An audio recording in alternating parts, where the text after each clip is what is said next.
बच्चों, let's read the following question. 0.24 gram of a volatile substance upon vaporization gives 45 ml vapor at NTP. What will be the vapor density of the substance? हमें एक volatile substance का 0.24 ग्राम दिया है. Vaporisation के upon जो है उसका वेपर जो है उसका वॉल्यूम 45 ml है नॉर्मल टेम्परेचर प्रेशर पे. हमें बताना है कि वेपर डेंसिटी क्या होगा सबस्टांस का. Will it be 95.93, 59.73, 95.39 or 5.993?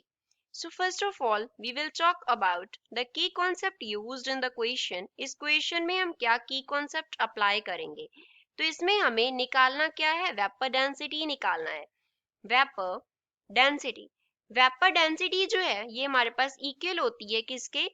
Molar mass upon में 2 के. मोलर मास अपॉन 2 कर देते होते हैं जब हम, तो हमारे पास वेपर डेंसिटी आ जाता है. विच मीन्स हमें क्या निकालना होगा? जो वोलेटाइल सबस्टांस है उसका मोलर मास निकालना होगा. दूसरा इस क्वेश्चन में हम यूज करेंगे आइडियल गैस इक्वेशन का. Ideal gas equation. Ideal gas equation जो है वो हमारे पास क्या होता है?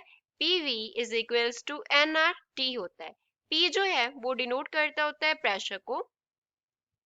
V जो है वो यहाँ पे डिनोट करता है वॉल्यूम को.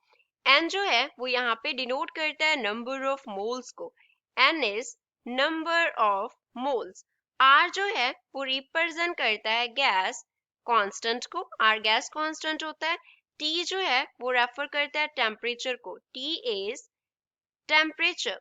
फर्दर हमें दिया है NTP normal temperature pressure. NTP पे जो प्रेशर P का हमारे पास वैल्यू होता है वो होता है 1 एटमॉस्फेयर एंड जो टेम्परेचर T का वैल्यू होता है वो होता है 273 केल्विन. अब पहले मोलर मास फाइंड आउट करते हैं, देन हम वेपर डेंसिटी निकालेंगे. जो वॉल्यूम है वो हमें कितना दिया है? 45 ml दिया है, मिलीलीटर है.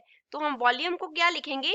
45 multiply by 10 raise to power -3 and units क्या हो गए? लीटर. एंड जो R गैस कांस्टेंट है इसका वैल्यू हमारे पास होता है 0.082 एंड इसके यूनिट्स होते हैं लीटर एटमॉस्फेयर पर केल्विन पर मोल. अब हमें क्या निकालना है? नंबर ऑफ मोल्स N निकालना है.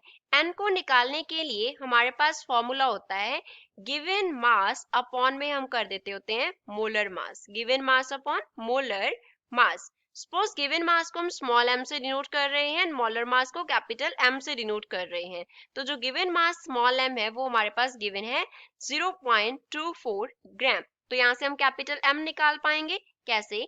We have written the equation PV is equals to nRT.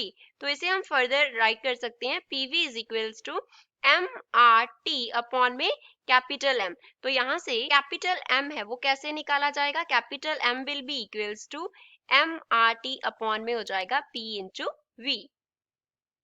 तो वैल्यूज फिल कर देते हैं तो मोलर मास बन जाएगा. स्मॉल m का वैल्यू कितना दिया है? 0.24. R का वैल्यू 0.082 एंड T का वैल्यू 273 अपॉन में प्रेशर P. P तो हमारे पास 1 एटमॉस्फेयर एंड वॉल्यूम का वैल्यू कितना है? 45 into 10 raised to power -3. तो इसको सॉल्व करके मोलर मास का वैल्यू हमारे पास आ जाएगा 119.392 एंड यूनिट्स क्या होंगे? ग्राम. अब निकालना क्या है हमें वेपर डेंसिटी निकालना है. वेपर डेंसिटी निकालना है. तो वेपर डेंसिटी को सपोज हम VD से डिनोट कर रहे हैं तो ये क्या है? मोलर मास बाय 2 के इक्वल है. So we can write vapour density is equals to molar mass कितना है? 119.392 डिवाइड बाय 2 हो जाएगा.